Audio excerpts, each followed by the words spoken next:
Look, I'm gonna be honest with you. I don't want to be known as the politics pig. So I gotta keep reminding you people, you wanted this. I want to make myself a pillow fort and eat Maltesers today, but everyone insists I gotta cover the so I guess I'm a political YouTuber now. Let me just don my respective color hat and upload my next video essay on why all the suggestive and highly interpretive symbology in Fight Club represents my specific ideology. In fact, hang on, I have an idea.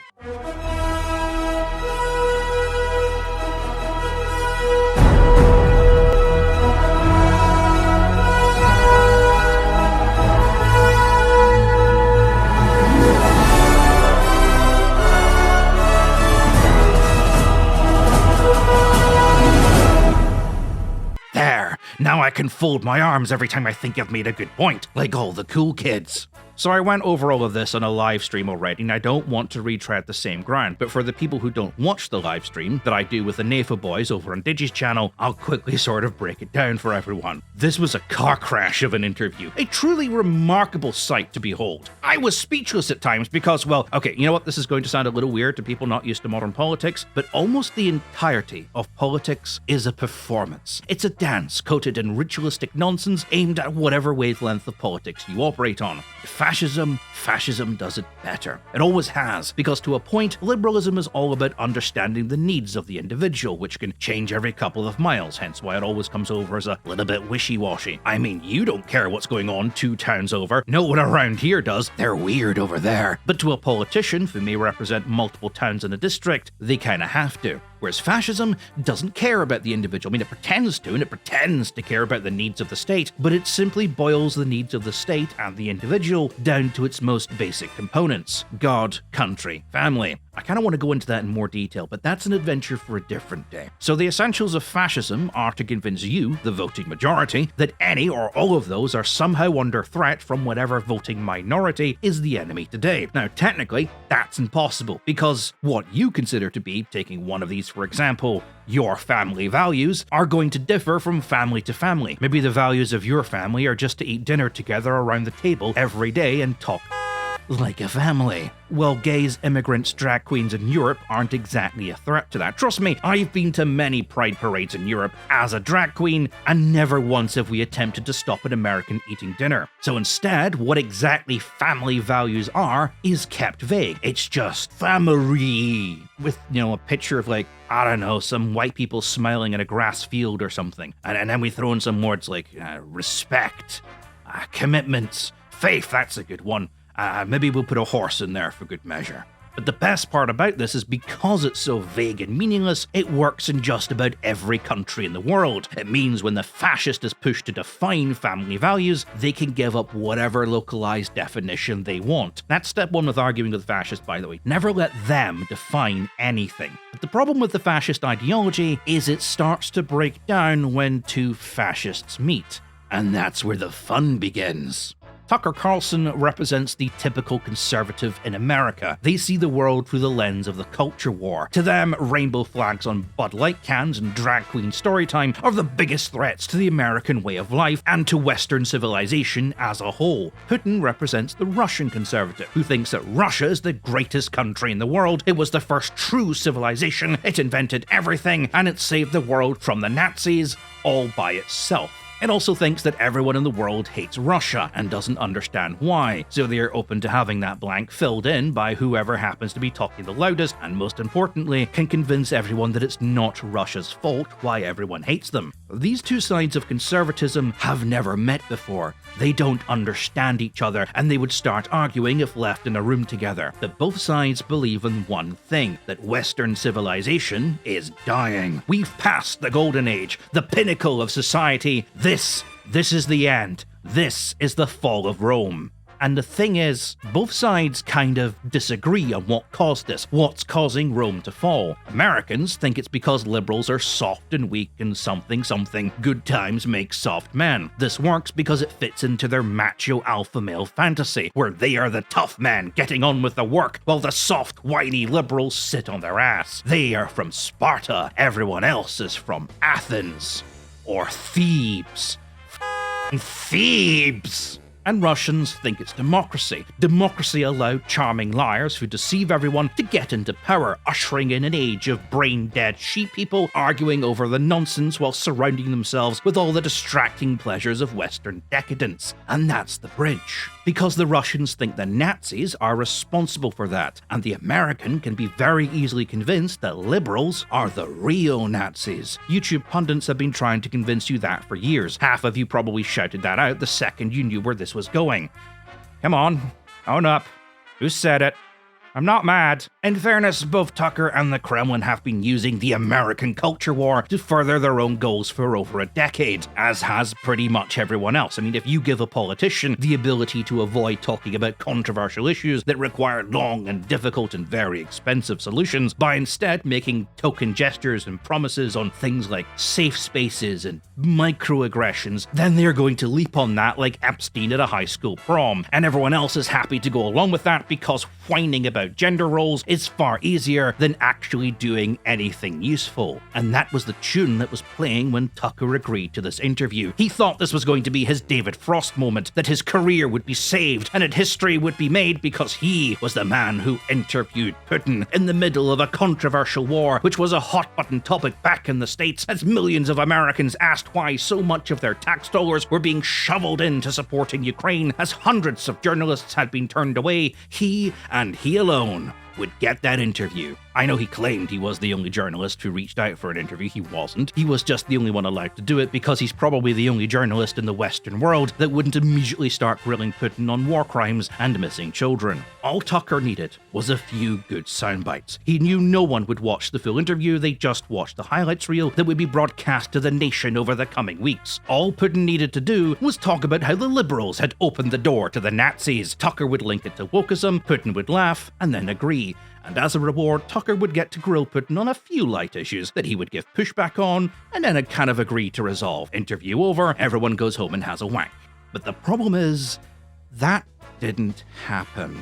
What actually happened was Tucker sat there dumbfounded for over half an hour as Putin droned on and on about the time Peter the Great and Stalin joined forces to defeat the evil Ice Queen and retake Castle Grayskull to defeat the orcs of the Third Age, and that's why Ukraine didn't exist. Tucker attempted several times to get Putin back on topic, to get that soundbite out of him, but Putin ignored him and instead kept talking about that one time the Russian Tsars all banded together to form the Megazord to defeat the evil Lizard Queen hidden in Earth's secret second moon, thus saving the Earth from invasion and inventing the potato at the same time. And this is more telling than anything, more than anything he actually said, which has been debunked about 100 times by now. It's this rambling, this meaningless rant, and the fact that this was allowed to happen that is the telltale sign of what is really going on within the walls of the Kremlin.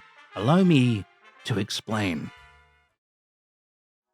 Prior to this war, many in the military hobbyist sphere regarded Putin as a bit of a bald badass. This somewhat undeserved reputation of Putin is an illusion, a creation of propaganda that has been carefully curated by those around him and by his advisor, Vladislav Surkov, a man who came from theater and who used the act of performance to turn Russian politics into a pantomime of heroic displays and patriotism, a race of beings capable of the extreme feats of human endurance, the most badass, but most importantly, the most chill, people who wouldn't complain and whine but just get on with things regardless of any extreme. In the world of soft soy boys, they were the nation of true hard men. And at the head of it all, the perfect Russian leader, the supreme image of masculinity, which radiated this idea of Russian power and Russian exceptionalism. I remember being at a War Games club many years ago, long before COVID, and a friend of mine was talking politics, comparing Britain's own weak-looking then leader, David Cameron, to that of Putin, pulling up a video in which a Russian factory on the verge of shutting down was in its final meeting with its shareholders. In walks Putin and demands the factory be kept open. No one argues with them. They even all sign an agreement that the factory will remain open, saving the jobs of all who worked there. And to cap it off,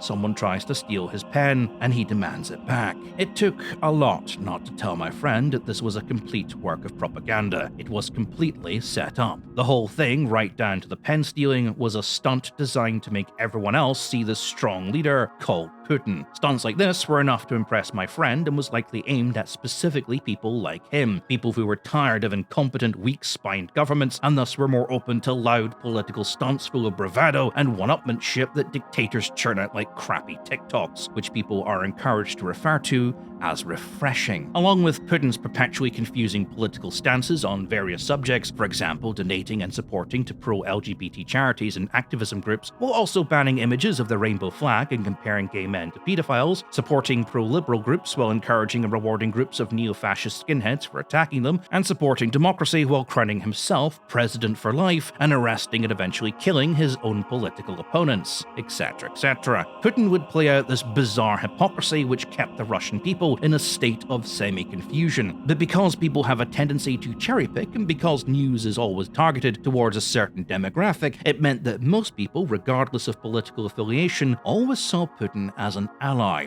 even if a secret one. This meant that political arguments always happened around Putin, directed at those on the other side of the political line and not at Putin himself. So if things went wrong, Putin was never to blame. There was always a fall guy. And this all worked because Putin was never directly in charge of anything. Surrounding Putin were his advisors. Sure, Putin was the front man, he was the one in the newspaper, with the fancy suits, the car, and the image, and perhaps he fully did believe that he was in charge.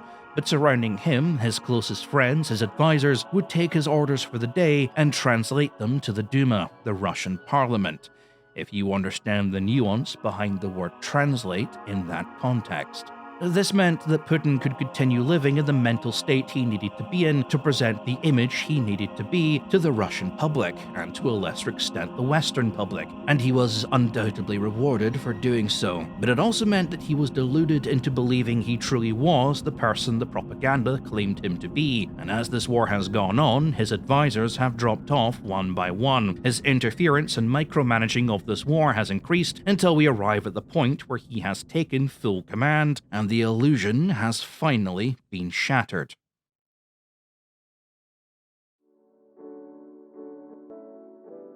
For most people, this was the first time they had ever heard Putin speak without a script. This was the first time they had ever heard what he actually believes. There was no show, because there was no one left to put it on. Zarkov resigned in 2020 and is currently under house arrest. Gherkin is in prison, and as the rest of Putin's advisors have dropped off the map, the ones who have remained have sensed the change in the air. As the various oligarchs mysteriously fall out of windows, as arrests for crimes for questioning the rule of the great leader continue to rise, and even recently, as Putin's long-term political opponent Invade died in prison, it has become pretty obvious that being opposed to Putin right now is a pretty bad idea. And the people who surround Putin at the top right now are veterans of surviving political purges. They are smart enough to know exactly what to say to keep the great leader happy. This means when Putin's generals say they have destroyed 500 American Abrams tanks, Putin believes it. He genuinely believes he is in a mano-a-mano struggle with the entirety of NATO,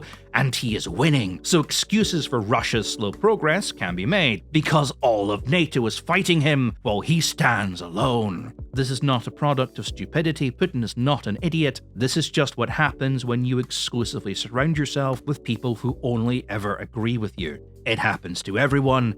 It'll probably happen to you. But you're not in charge of sending 500,000 people to their deaths, so I don't know.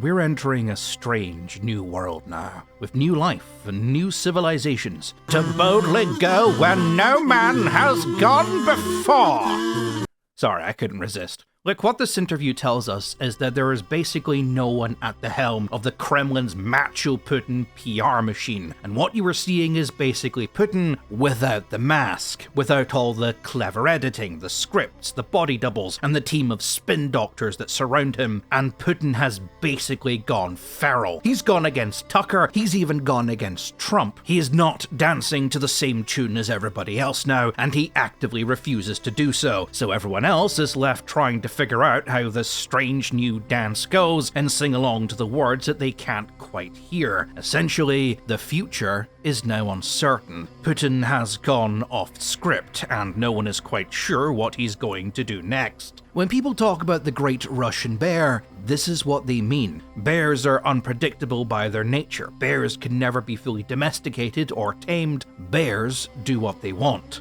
The American right, the conservatives, believed that they could domesticate Putin and use him as a tool of their culture war. The Kremlin, and to a point the right-wing movement in America and Britain, have been paving the groundwork for that for years. And American conservatives worship Putin as this pseudo-alpha male defender of Christian and family values, even though he's not Christian and his wife divorced him. They believed that they could use him as a tool to further their own goals, but Putin is not playing along. And everyone who was in on it is now slowly realizing that Putin does not dance to your tune, you dance to his, and he will use you to further his own goals, and if he can't... Putin carefully herded the reactionaries and contrarians into doing his bidding because, like everyone else, they always saw him as a secret ally. But Putin never cared about them or whatever struggle they envisioned themselves fighting. He only inserted himself into the American culture war to slowly erode popular support for Ukraine. But beyond that, he didn't care about anything else. They were merely a tool to support his own ambitions, and they were promptly discarded once they ran their usefulness. But as long as his goons were shouting libtard at Ukraine supporters, everyone on the right was eager to go along with it because, well, it fit their narrative, and yeah, there was a sense of superiority there, wasn't there? And everyone on the left was doing the same, except this time the goons were chanting America bad, something something Iraq war.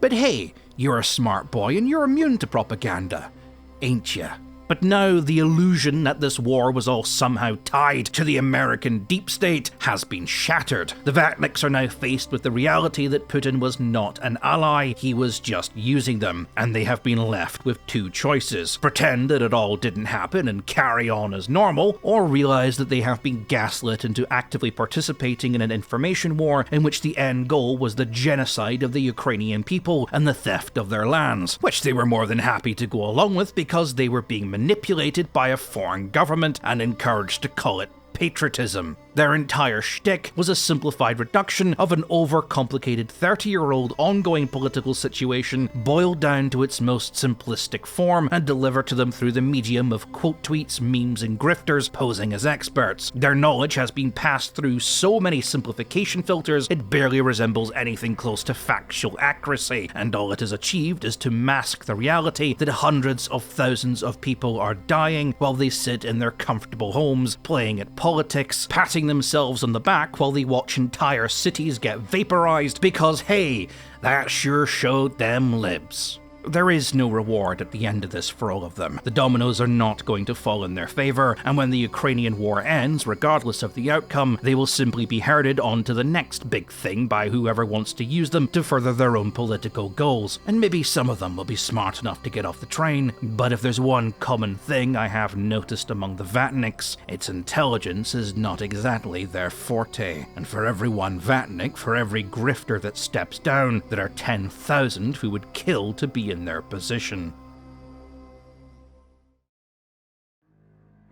That just leaves one final question, and it's the biggest question on everyone's lips. It was at the start of this war, and it still is somewhat today. It's the question Putin spent over half an hour trying to explain while utterly failing to answer, which is why. Why invade Ukraine? In 2014, Putin had basically seized a region the size of Belgium, cementing his dominance over the Black Sea. With an active territorial dispute, Ukraine would not have been allowed to join either NATO or the EU without giving up any territorial claim over Crimea and eastern Ukraine. Ukraine was still economically dependent on Russia for gas and oil, and it still feared the Russian army, which was still seen as one of the largest, one of the most powerful, and one of the most respected in the world. And best of all, no one cared about Ukraine. People protest angrily at NATO and America for being viewed as an imperialist colonizing world power, but when actual imperialistic colonization from a major world superpower happened directly in front of them, no one gave a shit. In 2014, Russia waltzed into a sovereign nation, a developed nation in Europe, and simply annexed part of it. And all people could do was giggle at how much of a badass Putin was and how funny the whole situation seemed to be. In fact, America was still trying to deepen its ties with Russia. Europe was happy to become solely dependent on Russia for cheap oil and gas, and we're even starting to see Putin as a bit of a friend. So much so that when both Obama and Trump tried to make Europe take Russia more seriously as a threat, they were both laughed out of the room. European nations were gradually reducing their military spending, and even though there was some attempt to assist Ukraine in redeveloping its armed forces after 2014, this was token at best. Ukraine actually got frustrated numerous times with just how lackluster NATO's response was to its needs. No one in Europe believed Ukraine was in any danger, and if Russia did invade, well, it would all be over in a matter of days, far faster than anyone could possibly be expected to react, and well, no one was really going to shed any tears over it anyway, so what was the point? And besides, Ukraine wasn't even unified as a country. It saw itself more as 3 individual regions with its own customs and cultures, not a united nation. And Putin's invasion changed all of that. As one Ukrainian soldier put it, we weren't a nation before, but now we are. And though Ukraine would still refer to NATO's response as lackluster, its efforts have been monumental in comparison to what it was doing previously. Modern jets, modern tanks, and equipment have finally been made available to them. And while the Vatniks will jeer and gloat every time Ukraine loses one, no one can deny they have been highly effective.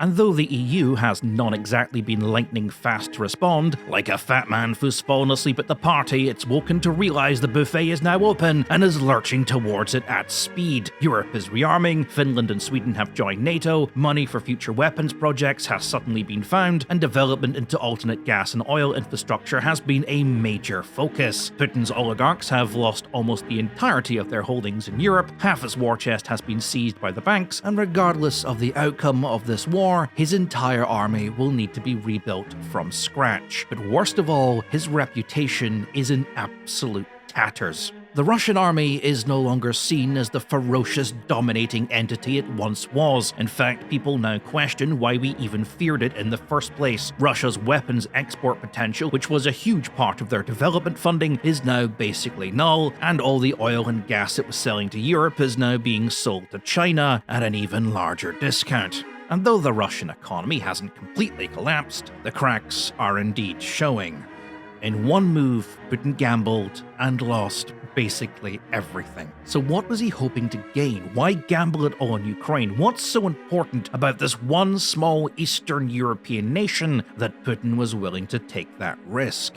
The thing is, no one really knows. A lot of people have theories, and, well, the real reason is probably incredibly complicated and known only to Putin himself. Like I said, this is a 30-year-long period of history between 2 of the most corrupt countries in Europe, masterminded by a man whose gradual decline into insanity would have been comedic gold had it not been for all the blood and death. It's also a situation that has been completely ignored by the West, and bringing everyone up to speed on the spaghetti of information would take longer than I probably have left to live, given my diet of wine, anger, and unrefrigerated sticks of butter.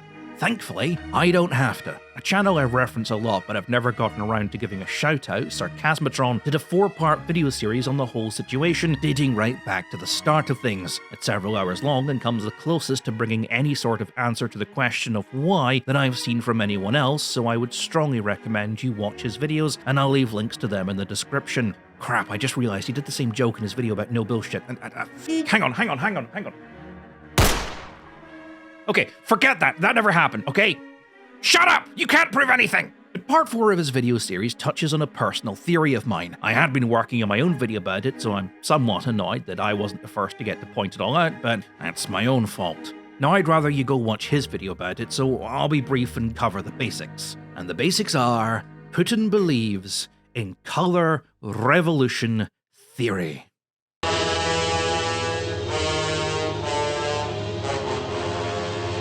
Now you may be asking yourself, dear Lazerpig, you handsome bastard, what the living f*** is color revolution theory? Well, dear child, allow me to explain what color revolution theory is. Color revolution theory is the idea that a shadow organization that, operates behind the scenes, unseen by anyone. Pick your favorite. It's often the CIA, though it does flip between, the American deep state, the Illuminati, the British royal family, and of course, the Jews, are responsible for every major revolution since the end of the Second World War. Yes, all of them. It is believed that through things like left-leaning news sources, social media influence, and performance art displays, the idea of rebellion is implanted gradually in the youth of a generation, and as this generation gets older, its frustrations with the establishment are amplified. It is encouraged to rebel against the older traditions and generations, and the tools of protest are made available to it through the use of paid actors who take the mantle of protest leaders, riling up the population into a bulging riot of banners and cardboard signs. This eventually forms a powder keg situation in which the slightest trigger will set the whole thing off, and when it does go off, which our chosen shadow government puppet agency will absolutely make sure that it does, the country openly rebels. This time not with cardboard signs, this time with guns and explosions and bombs and other big explodey, gunny machine things that we all get excited about in this community, with this shadowy background figure group funding pro-revolutionary forces and flooding their ranks with paid mercenaries. Now, does any of that make sense? Because to the layman, that all sounds plausible. It sounds like something which is probably happening. In fact, you could probably name a country or two where this kind of thing has absolutely definitely happened. Because not only is a version of this conspiracy theory used to hand-wave away how socialism has never worked because America always interferes, it also forms the basis of another conspiracy theory, cultural Marxism. That's right, the hard left and the hard right believe in the same conspiracy theory just under a different name, and they haven't realized it yet. But the reality is, the whole thing is utter nonsense. Every government in the world has at one point attempted a sort of experiment into this exact sort of thing. Every government, every major corporation, and even a lot of random individuals have invested heavily into research on mass manipulation. You may know of one called MK Ultra, which is probably the most famous of these attempts. Though what MK Ultra actually is often widely obscured by generations of conspiracy loons. It was research into a truth serum, that's it. That was all it was. It was just a truth serum. It never worked. The CIA buried it because they were embarrassed about the time and money they spent trying to chase a dream. That's it. There's no greater conspiracy. They're just embarrassed by it. But to the person who supposedly cracks it, unlimited wealth is at their disposal. Every government in the world would pay everything they have to make their populations just agree with everything they do without having to bother about the democracy bit of their democratic government. Dictators could live without ever having to face challenge to their rule, and corporations could exist free of competition. It's all very, well, cyberpunk. But the thing is, perhaps the most important thing, which has been revealed time and time again anytime someone gets this idea, is that in all the attempts made, every single one of them, it simply proved that such a thing just doesn't work. But explaining why such a thing as color revolution theory is complete bollocks and why it doesn't work in spite of numerous and increasingly sophisticated attempts is in itself a complicated matter. Effectively, color revolution theory, and to the same extent cultural Marxism, though I still do plan to cover that specifically in a different video, probably at the end of this year when I'm too drunk on Christmas wine to read the comments, is something that is easier to believe is happening because it has the illusion of truth to it than be explained to why it most definitely isn't. But as has now been well documented that I am completely insane, I will give it a try. I promise to try and not be boring about it, but there is a lot to explain here, so here goes. Okay, so before we begin, I have to explain something. You see, there is a secret side quest in life reserved entirely for people studying literally anything on the Soviet Union. History's a bit weird like that. Investigating the history of literally anything will inevitably lead you down rabbit holes, but investigating the history of the Soviet Union is not a rabbit hole, it's a Skyrim-esque adventure with DLCs. The Soviet Union has inspired so many great comedies because it is literally that ridiculous. The plot of Dune, explained by three separate drunk individuals who have never actually read the book but do vaguely remember seeing the old 1984 film. The guild does not take your orders. would be easier to understand than the history of anything the Soviet Union has attempted to actually do. It is a pantomime of bureaucracy, a triumph of incompetence masterminded by a ruling class whose mind processes run parallel to Reddit mods. That is not a compliment, by the way. The Soviet Union was not a country, it was a parody of one. Everything it ever tried to do was entangled by each and every individual along its overly complicated bureaucratic processes, each introducing their own special brand of corruption, incompetence, political agenda, self-interest, and of course whatever money and political favors they could grub from it. This is an environment that breeds a very special type of person, a person who exists in a world where everyone has to constantly prove their superiority, their dominance. Everyone is out for themselves, everyone has an agenda, and trusting anyone is a short path to the gulag. Secrets must be protected at all costs. Your true identity must be buried in layers of masks that you wear for each and every person. Everything is a deception. Everyone is trying to use you for something. Competence is suspicious and paranoia is rewarded. And every day, every single second of every minute of every hour, you must be prepared to defend your position in the entire chain against anyone who would rather they have your position and all the trappings that come with it. This is life in the Kremlin. This is the crucible that birthed the minds of the people who currently sit in power in Moscow. These people do not see the world like we do. They see it as a reflection of the world they know within the Kremlin and treat it in the same manner. They view the world in conspiracies, plans within plans within plans. No one can be trusted. Everything is a deception. Every word said a lie, trying to disguise a greater meaning, and every action the result of a well-planned and coordinated attack. There are no coincidences in this world. Nothing just happens. Everything, regardless of how minor, is the footprints of a plan of some nemesis hiding in the shadows, waiting to strike. And to these people, there is no leaving this life. That paranoid world brings a feeling of comfort that is such a fundamental security to them that the idea that anyone around them could be open and honest is instantly dismissed as a trick. That is the mental state of a conspiracy theorist. One so far gone that the idea that there is no conspiracy is such a terrifying thought that anyone who proclaims as such must be one of them out to get you. So if you can imagine a room full of Mike Sparks clones attempting to run a country, you might be a step closer to understanding why Russia is the way it is and why it do the things it do. Keep that in mind, because it will be important.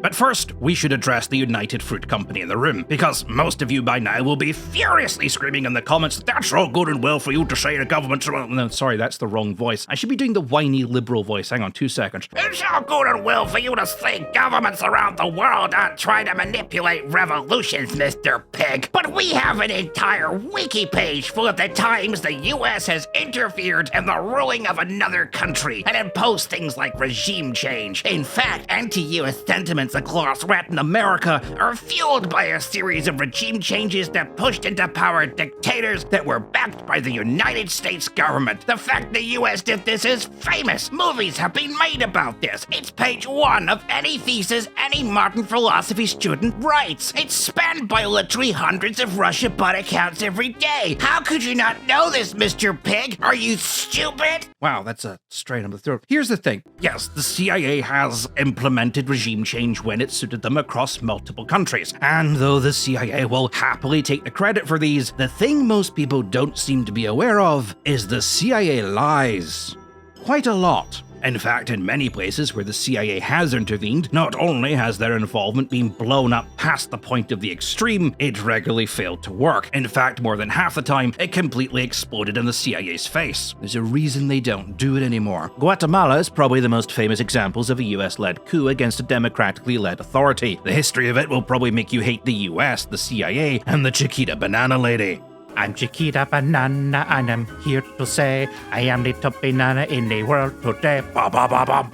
Look, we were all thinking it, okay? In short, this was a CIA-backed coup against a democratically elected leader of a country who had been slowly introducing socialist policies such as minimum wage and welfare. The US saw this as communism! But even worse, this drove up expectations for both wages and working conditions for those under the employ of the United Fruit Company, who insisted that the US intervene so it could keep its workers basically living under slave conditions, and thus not affecting their bottom line. Because if there's one thing Americans hate more than anything, it's paying slightly more for fruit. Digging into those 2 scoops in every Kellogg's pack. 2 scoops will keep them coming back. So the CIA intervened, and a few short months later, Jacob Arbenaz was overthrown, and military dictator Carlos Castillo-Mas was installed instead, who immediately reversed all those nasty socialist policies. I'm probably butchering those names, so I apologize. But the thing is, this wasn't a revolution, and the CIA failed. Twice. Once in 1952, where an operation to use fruit-carrying freighters to smuggle guns into the country was almost immediately discovered by the US Customs Office, and thus the CIA was forced to abandon the plan. And then again in 1954, where even with hundreds of pro-revolutionary fighters funded with US money, with US guns and planes, they lost every single battle they fought in. The population refused to rise up in arms, and the CIA were considering pulling the plug when the Guatemalan military suddenly laid down its arms, and Arbenaz stood down. And what had done it was not a populist revolution, it was the fear the country would be invaded by the US if Guatemala won.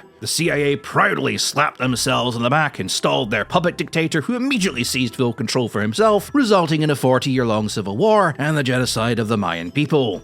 Go America. And yet, the CIA decided this coup was so successful, it would form the template for all future attempts, such as in Albania, where it didn't work, or in Cambodia, where it didn't work, or in Cuba, where it didn't work, or in the Dominican Republic, where it did work, and then the US puppet government they installed was almost immediately overthrown, or in the Congo, where it failed so badly, it threatened to become a proxy war with the USSR, and Belgium had to come and bail the US out. The thing is, I'm not trying to make light of any of these incidents. America has done some f***ed up shit during its short reign as a world superpower, and it should feel some measure of shame in that. But the reality is, that does not make it unique among any other country in the world. The British Empire invented the concept of the concentration camp. The French didn't invent slavery, but they did make it a cornerstone of financial stability in their empire. Spain left a trail of massacres, tortures, and rapes in the wake of their empire, and the Soviet Union is responsible for over 30 massacres in its history, resulting in the deaths of tens of millions of people, as well as spending a considerable sum of money trading and supplying international terrorist organizations willing to target Western nations and have a base in Dresden, East Germany, coincidentally where Putin was based during his time in the KGB, which included the IRA, the Red Army faction, and anything anti-Israel, including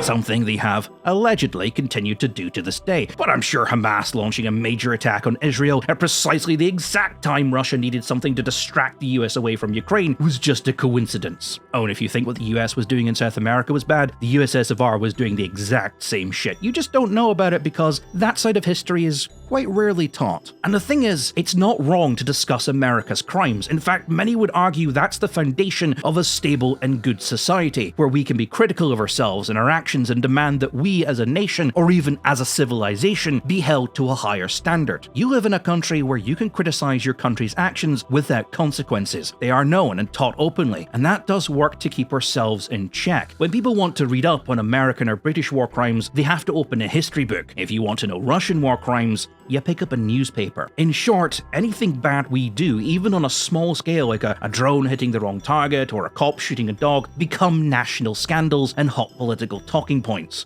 In Russia, that's just Tuesday. It does have its downsides, however. Through a combination of Russian and Soviet propaganda, conspiracy theorists, misinformation, and that good old Noam Chomsky America bad culture that runs through many student unions, the story of these events has been overemphasized to the point of the extreme. And while it's good these events are being highlighted so that people are aware of them, their use purely as propaganda tools rather than as discussions of our own behavior as a country and how we should tackle things like foreign policy in the future as a reflection of that has meant that a certain element element of these stories, the involvement of the CIA, has taken front and center stage. Perhaps inadvertently, the CIA has been elevated to the position of that of a god, capable of Illuminati-style operations where men in tight suits and black sunglasses are capable of controlling the world. Ooh. Whereas in reality, the CIA is no more competent or capable than any other intelligence agency. But for years, the crimes of America has been taught to the Russian population, and in doing so, the godhood of the CIA has actually become part of Russian culture. It's an in-joke in Russian society to blame the CIA on anything bad that happens. Fruit prices rise? It was the CIA. Trip over a rock? CIA. Your grandmother finds your porn stash and smacks you over the head? Probably the CIA that told her. Even Putin believes it. But unlike the Russian public who see it as a meme, he takes it seriously, and he has directly accused the CIA of doing everything from inciting soldiers to kill journalists to creating the internet. He has even accused both Obama and Hillary Clinton of using the CIA to incite a color revolution within the borders of Russia. When conspiracy theorists claim things like the Arab Spring was all a CIA cover-up,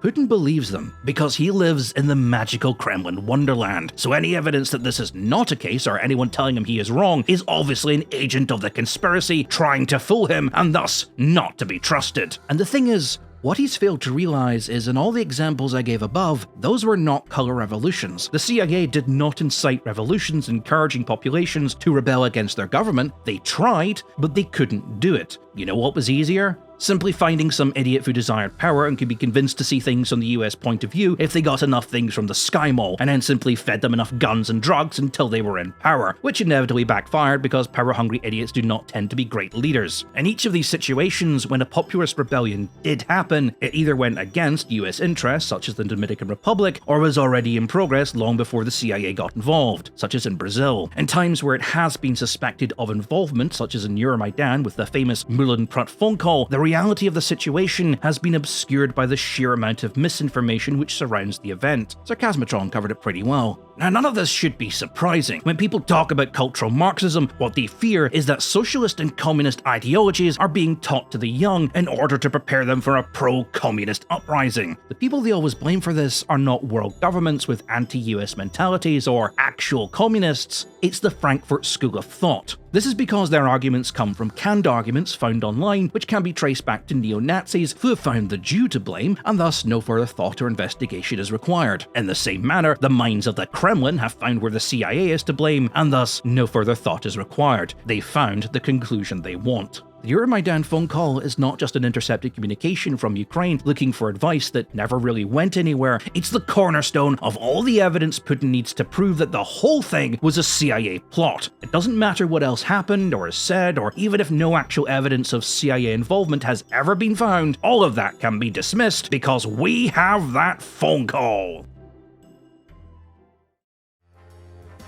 James Randi, someone who is a personal hero of mine, was an illusionist who spent the later half of his year debunking what he referred to as woo-woo mysticism. Psychics, faith healers, healing crystals, people who claim to have some sort of magical power beyond the realms of known physics. He is most famed for his fiery takedown of one Yuri Geller, the famous faith healer and televangelist Peter Popov, and of course the $1 million paranormal challenge, which offered a cash prize of $1 million to anyone capable of proving they have a psychic ability under laboratory conditions, which remains unclaimed to this day. One of Randy's more interesting lectures was that you cannot prove Santa Claus does not exist. After all, we can scour the North Pole and find no evidence of any gigantic workshop full of elves. They're invisible. We can throw reindeer off a roof and prove that they cannot physically fly.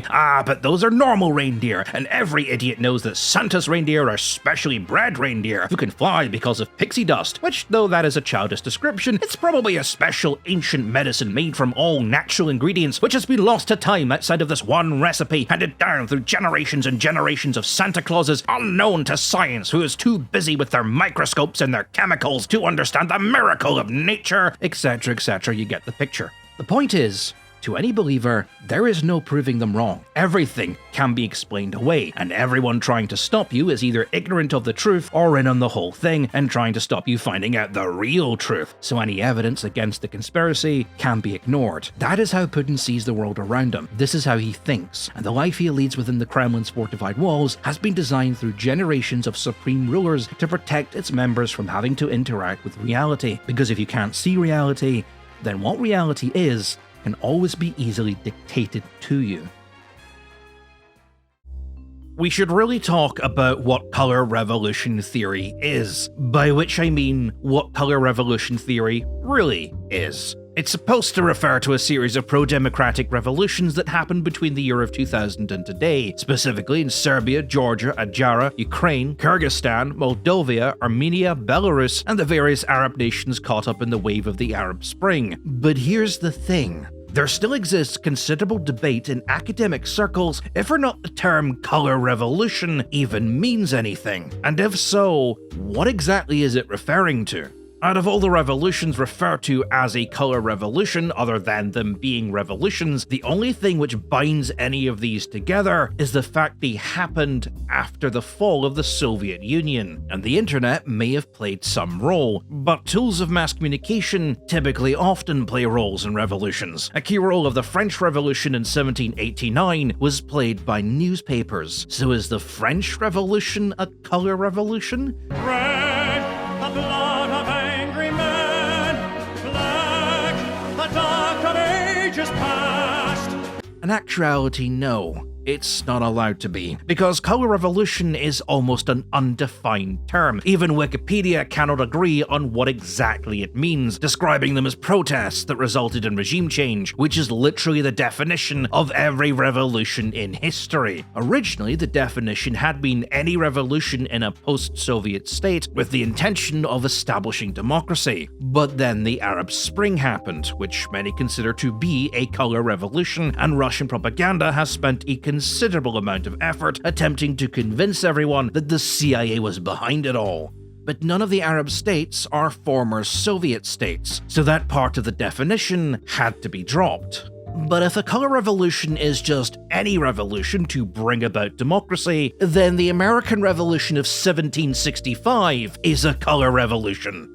A red, white, and blue color revolution, and that can't be allowed, so the definition within the age of the internet now has to be added to limit the timescale. But that opens up a new can of worms, because now all the anti-communist revolutions of the 1980s and all the attempted anti-communist uprisings and protests that took place in the wake of the death of Stalin can now no longer be described as color revolutions. But the events of January the 6th can. After all, the protesters' end goal was, well, democracy. They genuinely believed their votes were rigged, and they were the ones defending democracy against subversion. And this attitude had been cultivated by, well, the internet, and the media personalities they had been watching on the internet, and the CIA had nothing to do with it. So now the definition has to be changed again. This time it's not democracy we're establishing, it's Western-style democracy. Though this is probably coming from George Bush Jr.'s use of the term, by which he claimed that everything pro-democratic was a color revolution because Western democracy is inevitable. Of course, by that he meant the Purple Revolution, also known as the Iraq War.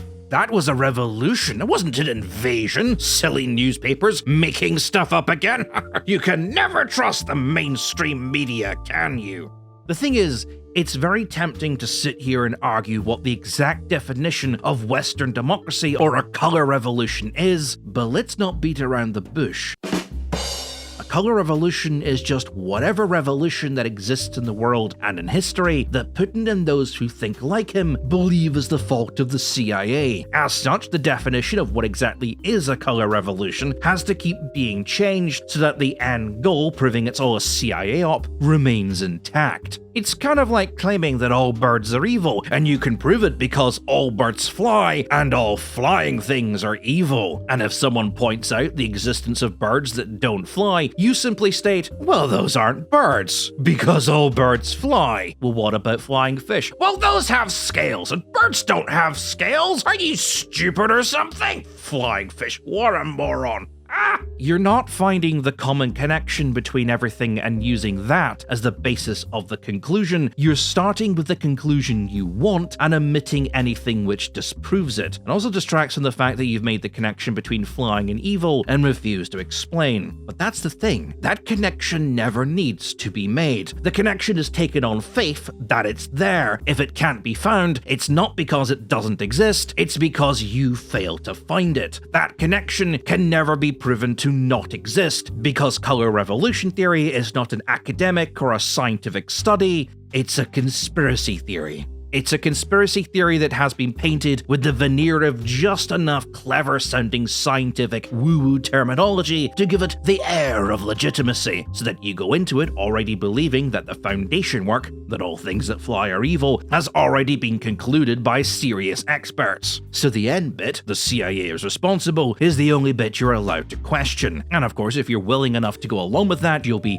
guided onto the correct conclusion, because if you dig enough into any revolution or any major political event throughout the world in the past 100 years, you will inevitably find some trace of America. America is a global superpower with its fingers in many, many pies. So in almost every major event within history post the Second World War, you will find some link back to the United States, and to color revolution theorists, that's all they need, because we know the CIA is involved, so the presence of any trace of America, regardless of how vague, can be used as evidence of CIA involvement. A random American in the crowd, an American tourist who happens to be ex-military, photographed getting off a plane, a phone call to the American ambassador, communication activity within the American embassy, to the Papa John's nearest Langley getting a little busier than usual, are all things that have been used as evidence of CIA involvement in any revolution labeled with a color. This is research through the method of Wiki-Hitler. You can go to any article in Wikipedia and just by clicking hyperlinks, get to Hitler. This is because any page can be linked to a country, and almost every country in the world had some involvement in World War II.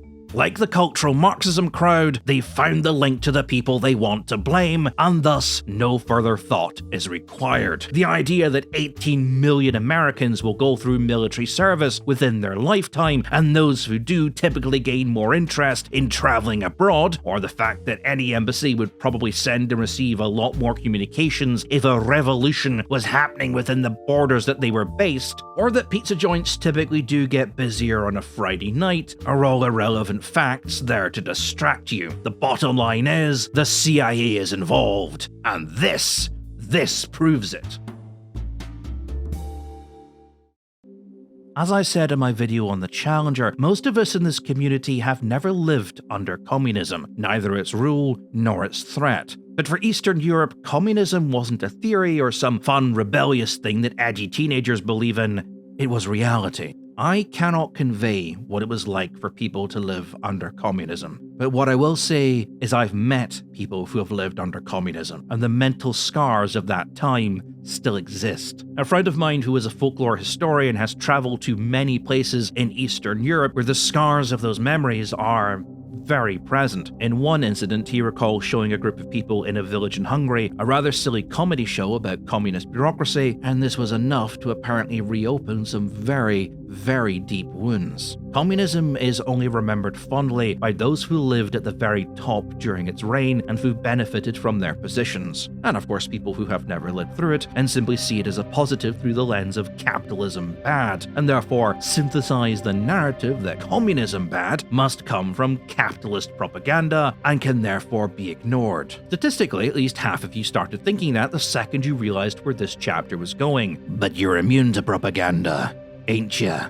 To those who actually lived under communism, it was a nightmare. The protests that came from the collapse of the Berlin Wall in '88, and later the total collapse of the Soviet Union in places like Poland and Hungary, Romania, Czechoslovakia, Estonia, and Lithuania, were not the cause of a power vacuum left in the wake of the death of an empire, but the celebration of its passing. The satellite states of the Soviet Union, those who suffered the most and were stripped bare in order to serve the needs of Moscow, had the most to celebrate. Their joy at the death of communism and the independence that finally came with it are celebrations that go unmatched in history. They are overwhelming in their positivity and hope for the future. That to lapse back into the grasp of dictators, to be pulled away from that vision of a Western-style life with its promises of not only freedom, but in general a better life for your children, are so overwhelming that to feel it would never happen so long as your incompetent government continues to produce Stalin wannabe dictators who operate behind the illusion of democracy but always seem to retain power regardless of how much they mess everything up, is enough to cause a population to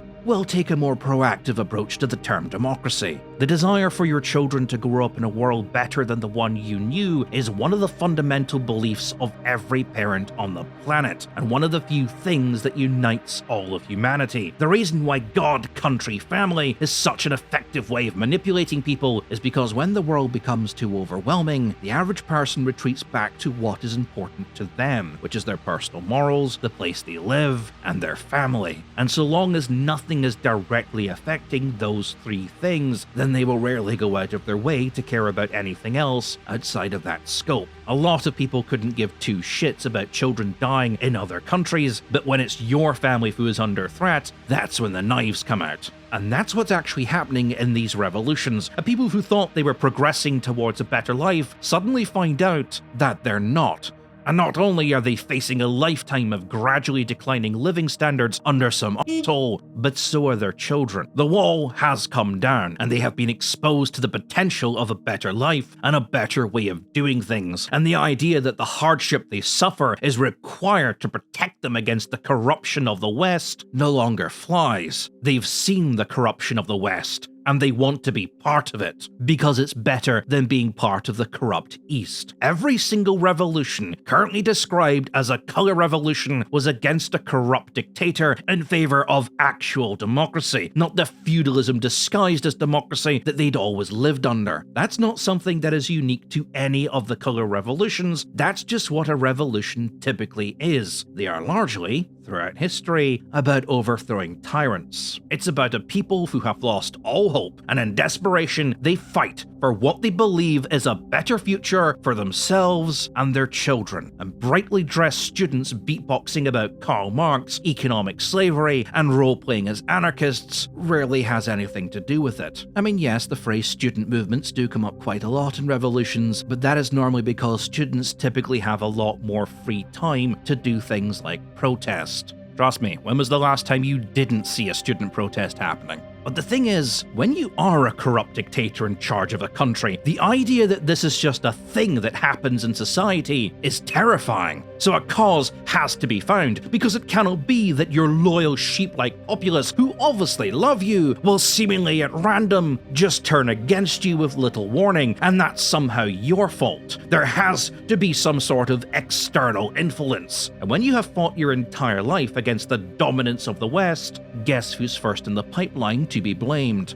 The people who believe in color revolution theory are technically onto something, but to them the theory is just a way of simplifying the complexity of the world around them in such a way so that they are never to blame. Instead, the blame is deflected towards a singular shadowy group or authority who could theoretically be capable of it, that can be opposed and fought against with a singular, and most importantly, simple solution, which can be whatever you want it to be. More money for the military, 9 p.m. curfews, restrictions on immigration and foreign work visas, a big wall, kill every pregnant cat. It's up to you. And the best part about this whole thing is because it's a shadow organization, everyone bad is in theory working for them. The murderers and thieves behind your skyrocketing crime rate, the corrupt politicians, the aid workers that make you look bad in the news, the farmers who just couldn't supply the entire country's grain when all their farmhands were sent off to join the military, and even the weather itself are all CIA agents. And if you torture anyone for long enough, they will absolutely admit that this is all true. This completes the illusion that Putin is never to blame for any unrest within Russia's own borders. The fact that Putin lives in a $1.6 billion palace that reportedly has its own private casino and toilets made from solid gold, while 48% of his population, or 70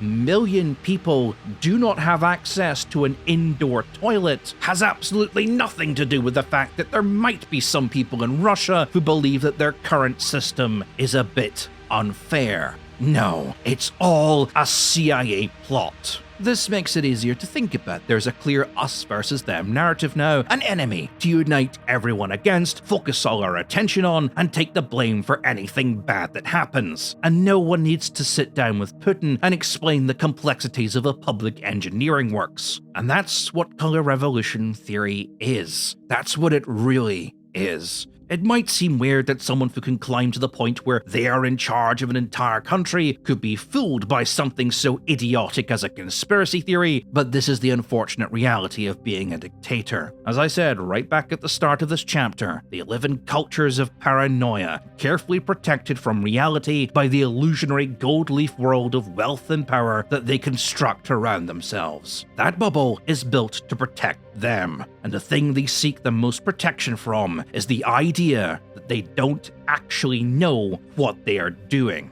Like I said, dictators don't tend to be great stewards of the economy. They are historically terrible leaders, they act on impulse, and they act on ego, and they fuck everything up. The other great elephant in the room we should address is any of this actually true? Even if we assume it's not the CIA behind it all, many people would be in agreement that even if there is no evidence for it anywhere, it's very possible that an organization like the CIA could trigger a coup in a country, and it's probably happened before. So ignoring the example I gave earlier where I showed the CIA in fact does not have anywhere close to that kind of power and has operated almost entirely on luck and economically enslaving a dictator by supplying them with weapons, supplies, and the money that they need to live the life of luxury they think they deserve, while brutally imposing their regime and occasionally reminding them that if they don't do what Uncle Sam tells them, then all of that goes away. Which is what happened in the late 80s and early 90s in South America, where the West began to withdraw funding from places like Chile and their dictatorial governments gradually collapsed, which might be another reason we're seeing so many anti-dictator revolutions in our lifetime, since their existence is no longer beneficial to the superpowers which kept them in power. But ignoring that, is something like color revolution theory possible? Well, no, it's not. You'd be right to think there are governments and institutions out there with massive influences over your life who are probably trying to manipulate you, and that is a conversation that is important to have. But the disappointing reality is that these institutions generally don't have the power to point at a country and go, "New regime, please." And the reasons why are deeply complicated. It would take a long time to explain, and the reason why this video, which I started editing back in January, is so late, is because I initially wrote a script attempting to explain all the reasons it doesn't work. That script is 162 pages. In the words of a great internet legend, "Ain't nobody got time for that." So, to be brief, like I promised I would be, but que sera, sera. Things like cultural manipulation, interestingly, follow the same rules as hypnosis. Now, it's gonna seem a bit crazy, but let me explain. Hypnosis doesn't work if you know you are being hypnotized. Or to be more precise, you cannot be hypnotized against your will. And even if you are being willfully hypnotized, you cannot be made to do something that you don't want to do. You have to want to do it to be made to do it. Cultural manipulation works the same. If you know you are being manipulated, it doesn't work. It only works if you want it to. If you want the things it is saying to be real, then you're more likely to believe it. You're less likely to be skeptical, and you're less likely to do research. This is why manipulative propaganda always tells you what you want to hear. Again, God. Washington said we needed to follow Christ, or we're never going to succeed as a nation. The founders were overwhelmingly of the Christian faith, following Jesus Christ, a carpenter. That God created this nation, that He wrote the Constitution, that it's based on biblical principles. Jesus loves you. Why doesn't the government vote yes? Country. Under President Trump, America is stronger, safer, and more prosperous than ever before.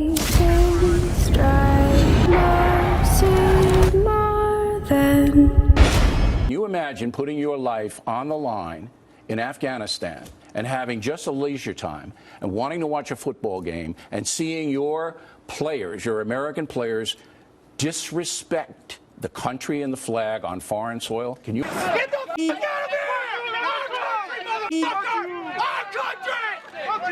Get American! Made in USA! Made in USA! Family. Posted thousands of wild posters asking the delegates on the Commission on the Status of the Women to stand for life and family values. So with a family of 10, it gets a little crazy. So we have some pretty simple rules in our house. Clean your room. No teenage boys in your bedroom. And no lying. Especially to the FBI.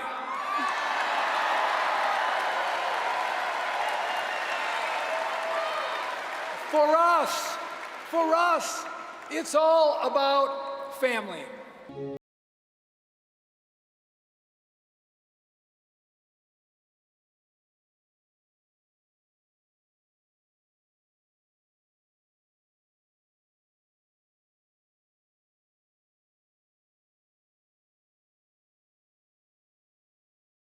Mercy on the children in San Diego. There is sufficient evidence that Wagner's Internet Research Agency was involved in the American Culture War, because if you keep getting told what you want to hear, that your enemies are vulgar and stupid, and of course the real Nazis, and obviously you're better than them and on the right side of history, which is what everyone wants to hear, I'm right and the people who disagree with me are just idiots, it's not that I'm wrong, absolutely not, then you can gradually be convinced that the things you care about are under threat from those people, and slowly recruited into a cause which appears, even if superficially, to support your concerns. In reality, they just paint a giant target on the head of anyone they don't like and tell you that they are the real enemy, and abuse cult-like attitudes to keep you angry enough that you'll never stop to question yourself, and anyone who tries to point all this out is clearly an agent of the conspiracy, and blah blah blah, so on and so forth. The final rule of hypnotism is it doesn't work on everyone, and people build up an immunity to it over time. Even if Wagner was, and likely still is, involved in the culture war, Gamergate was over 10 years ago. The actual culture war, the great revolution, never came. You could maybe look at January the 6th and probably see that as the end result Wagner were looking for, but in terms of revolutions, January the 6th was a wet fart, and by the end of the day the people involved weren't digging trenches or setting up roadblocks or laying mines, preparing to defend themselves against the US Army's response, even though the majority of those involved are the kind of people who proudly own multiple firearms and scream loudly from the rooftops about how the right to bear arms means the government can never fully take away their freedom, and they will fight anyone who disagrees. On the day, the actual day where they had the opportunity to do that, they all went home, they all went back to work, and by now, most of them don't even remember it. Everyone might want the Great Civil War in America because they feel overwhelmed by all the crap they see in the news and feel the simplest solution is to simply wipe the slate clean and start again, but outside of a few pockets of extremists, no one really feels the need to be part of it. They just want it to happen. In the background, done by, other, more prepared people who know what they're doing when it comes to that sort of thing. They more envision themselves being part of the world that will be rebuilt once it's over, not the people who will be living out in the wilderness for 5 years, digging trenches and getting shot at and hunted by drones, trying to make it happen. Now, none of this means that any of the stuff the Internet Research Agency and various other similar establishments within Russia and China and Iran don't work. They do, and it's admittedly kind of scary to see how far their influence reaches within Western society and how few people seem to be willing to take it seriously, but their end goal of manipulating people into overthrowing their governments is not a feasible task, and it's very likely that what they started to realize is something like that, even if it were possible, would take generations to achieve, far beyond the expected remaining lifetime of all those aging reptiles. You know what's easier? Finding some idiot who desires wealth and power and supplying them with enough money and drugs until they are in power and threatening to take it all away unless he dances to the tune they play. But what do I know? I'm just a silly British person. But if you want more evidence of why color revolution theory is impossible, then this is exactly what Putin has been trying to do in Ukraine for the past 30 years. Controls of social media, controls of mass media, use of cultural displays, influence in elections, the use of immigration to targeted sectors to dilute the culture there with Russian, programs aimed at economic stability, programs aimed at encouraging corruption within the ranks of the government, a series of bribes and threats against those in power, and even a government-funded militia organization, and finally, a full-blown invasion have all been Putin's attempts to replicate what he thinks the CIA have been doing to trigger the world's color revolutions, and for 30 years, it has utterly failed to work.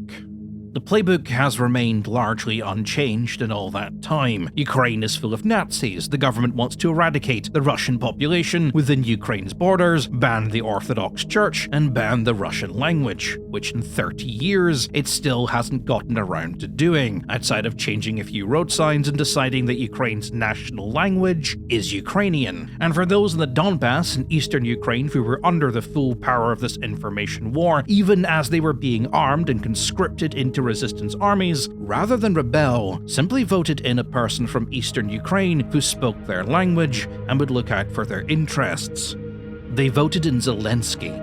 Putin has attempted time and time again to trigger a civil war within the borders of Ukraine in the hopes that when he invaded, it could be done under the guise of bringing stability to the region, making him the good guy. He honestly believed that Ukrainians would see Russia as liberators, that they would approach Russian tanks with bread and salt, the traditional gifts. Instead, they had stones thrown at them, were spat at, and told to go home. And Putin is left confused. Because Putin lives in the magical, whimsical land of the Kremlin's bubble. His orders were being translated to the Duma through his advisors, but through the same people, reality was being translated back to Putin. His advisors were cherry-picking the best examples of what was going on to create the narrative that Putin's plans were working, and he believed them. This got to the point where mere months prior to the invasion, the Kremlin was ordered to produce a report that claimed that Ukrainians were largely pro-Russian and would not resist an invasion, simply as part of a political exercise. But that report was handed to Putin to save his advisors' asses from having to explain why his grand plan wasn't working, and Putin believed it. He invaded not because he wanted more warm water ports or natural resources. He invaded because he genuinely believed he was on the verge of triggering a color revolution within Ukraine. And yet, regardless of how hard he tries, Ukraine resists him. He's now in his third year of his 3-day special military operation, and Ukraine is still resisting him, and Ukraine is overwhelmingly in favor of continuing this resistance. In fact, they are angry at NATO for not supplying them with enough ammunition fast enough so that they can resist even harder. Even if Russia wants to win this war, Ukraine will continue to resist him. A Russian-backed puppet government would likely be overthrown immediately, and a fully annexed Ukraine would likely lead to generations of armed resistance, terrorist attacks, and instability. But Putin will not back down, because in Putin's mind,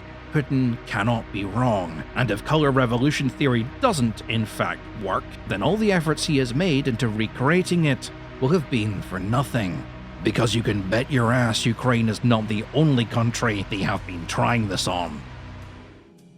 You'd be amazed just how much money certain groups in America, especially those who favor isolationist policies, receive that can be traced back to Russia, with most of it coming via crypto. I've seen it myself in the 2014 Scottish independence referendum. Russia-backed money found its way into the pro-independence movement. Russia bots were highly active on pro-independence discussion boards on Twitter, especially Facebook, and Russia Today was the only alternative media present at major events. The former leader of the pro-independence movement, Alex Salmond, even got his own show on Russia Today. Sputnik even attempted to set up offices in Scotland's capital of Edinburgh during the event. The attempt here was to push the narrative that an independent Scotland should not join NATO, as well as spark outrage among the Scottish population over a nuclear submarine base in Fastlane, and that an independent Scotland should seek to remove this base, Britain's only naval base capable of hosting nuclear submarines.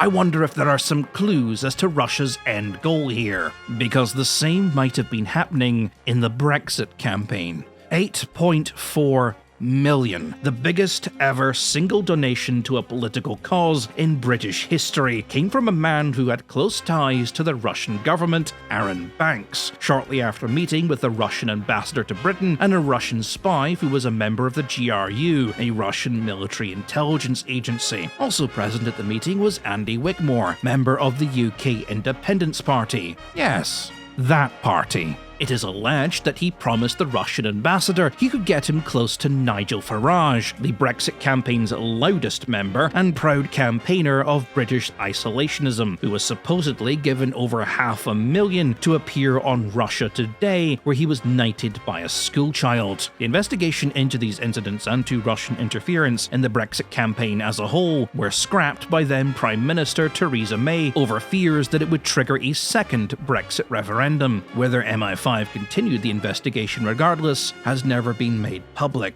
Perhaps now you see the narrative in hindsight, but the British public back in 2014 and 2016 certainly did not. And even if they did, no one cared, because whatever Russia was doing, it helped them out. It fit their narrative, and Russia could always be dealt with later. Right? I mean, it wasn't that severe. The whole thing sounds like a conspiracy theory anyway, and no one's going to believe it. Besides, Putin is our friend. It's not like he's actually going to invade Europe. It is rumored that contracts for gold and diamond mining in Russia were waved around to many British politicians, including one Boris Johnson, who dined with Evgeny Lebedev, son of Russian oligarch Alexander Lebedev, former KGB agent and one of Putin's closest friends, or at least at the time, just before deciding to back the Brexit campaign. Of course, none of these contracts ever materialized, if they were even real to begin with. Either way, Evgeny Lebedev in 2020 became a life member of the British House of Lords, meaning he has voting rights on whatever British laws come into power. He was nominated by Boris Johnson. Calls to make public the government's security concerns over this were voted in by Parliament, but these documents have still yet to be declassified. Was Putin doing the same to America?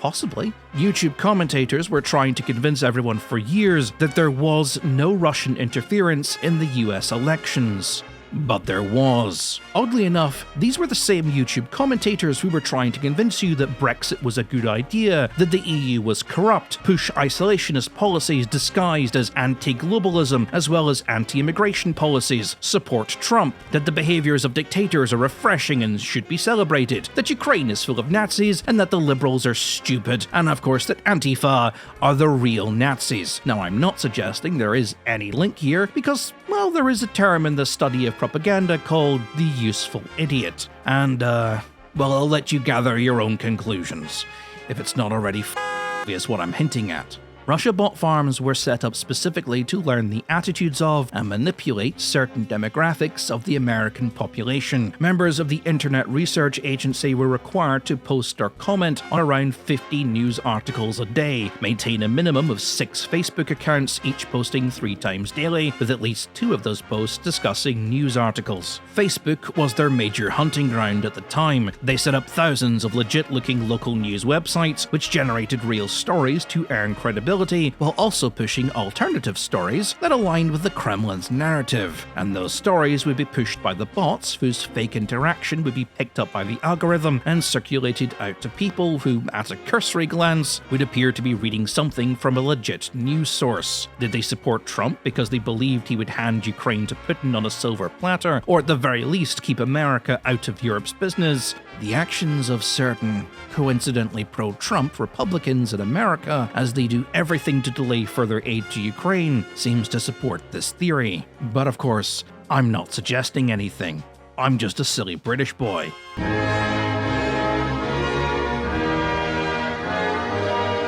Was Putin's long-term goal to create a cultural revolution in Britain and America which supported pro-isolationist policies, leaving the 2 strongest armies in NATO basically inert? If America and Britain didn't care what was happening in Europe, and Germany was too pacifist and too eager for that cheap oil and gas deal, and France continued to never do anything unless it had to, then who was going to stop Putin basically doing what he wanted? And if there was a series of pro-Russian revolutions across Eastern Europe, then who was to blame him for bringing stability to the region? After all, everyone in the West was so ready to believe that the EU was corrupt and that Eastern Europe was doing so poorly under it, and they all wanted out of it so badly that naturally they'd want to go back to the glory days of the Soviet Union. It was a master plan, a brilliant plan. The problem was, it was complete bollocks. The EU didn't collapse, Britain somewhat regrets Brexit, Germany is rearming, and even under Trump, America still wholly doesn't support isolationism, especially when there's an ass it can kick. And even if there was a growing pro-Russian sentiment across Eastern Europe, there isn't now. Putin is not as intelligent as he thinks he is. I have to take back what I said earlier. He's an idiot. And he's surrounded by an increasing number of idiots who have been Pavloved into referring to his declining mental state as genius, because in the walls of the Kremlin, you must swear fealty to the king. You've been gaslit into thinking Putin is brilliant, or maybe even was brilliant back in his day, politically speaking, but it was the people who surrounded Putin, the Yeltsin old guard, his political machinists, his oligarchs, his former KGB members and bankers that masterminded his rise to power and kept him there. He was chosen because he was considered to be young, liberal. It was thought he would be a steady hand on the economy and guide Russia through a new period of uncertainty, as well as subtly cancel all those nasty investigations into Yeltsin's accounts. Whereas in reality, his KGB agents masterminded cases against anyone who could politically threaten him for power, most notably one Sergei Pugachev, coincidentally the richest man in Russia and holder of many of the Kremlin's inner secrets and knowledge of how Putin came to power, as well as owner of a number of military shipyards which were later sold off to Putin's closest friends at a fraction of their value. Now that would be a video all in itself, but the important part you need to know is Pugachev became the scapegoat to oust the old guard of the Russian Republic, Yeltsin's former elite, and usher in a new age where everything was state-controlled, and Putin could dictate wealth, who became an oligarch and who didn't, filling its ranks with his closest friends and KGB partners. He took everything. He tied the Russian economy directly to the price of oil, and as it skyrocketed, he used the money to transform himself into a god. Positions of state became ways to become billionaires. His new inner circle became nothing but parasites to feed on the wealth he generated, where none of it was fed back into the country. Moscow and St. Petersburg became awash with high-rise apartments, foreign-made cars, and bougie cafes, but for the average Russian, nothing changed. Vatniks and pro-Russian sympathizers can go to Komsomolskaya metro station and show off its marble pillars and chandeliers all they want. The vast majority of Russians do not live in the great mighty Russian Federation. They live in the corpse of the Soviet Union.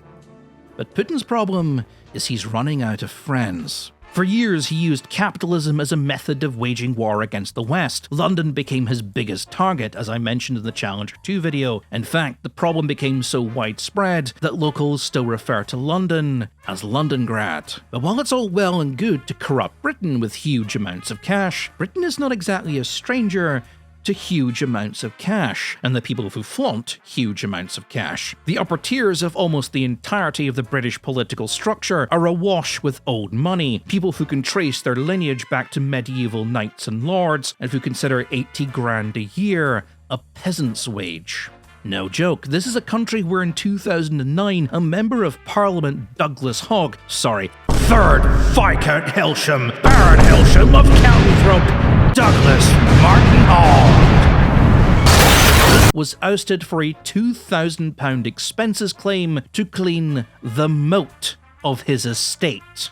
The moat! And this is hardly an isolated example. This is a country where foreigners trying to take advantage of the British by throwing around huge amounts of wealth and expecting the aristocracy to dance for them is so commonplace in British history, it has become ingrained into their very culture. And the Russians are not the richest nor the most powerful group to attempt this. For all the attention the Russians receive manipulating the British system to their needs, you'd have to be incredibly naive to think the Brits were not doing exactly the same back to the Russians. And Putin's problem was the Brits were better at it than he is. Secret tapes of various oligarch meetings in London were recorded by the FSB and later seized by SO15, Britain's counter-terrorism unit. They revealed that, though the Kremlin's influence in London was everywhere, the culture of backstabbing and paranoia the oligarchs were used to was absent. Here in London, they no longer needed to lie. They no longer needed to watch their backs. They didn't need to be suspicious of every single person who said hello, they could make friends. They could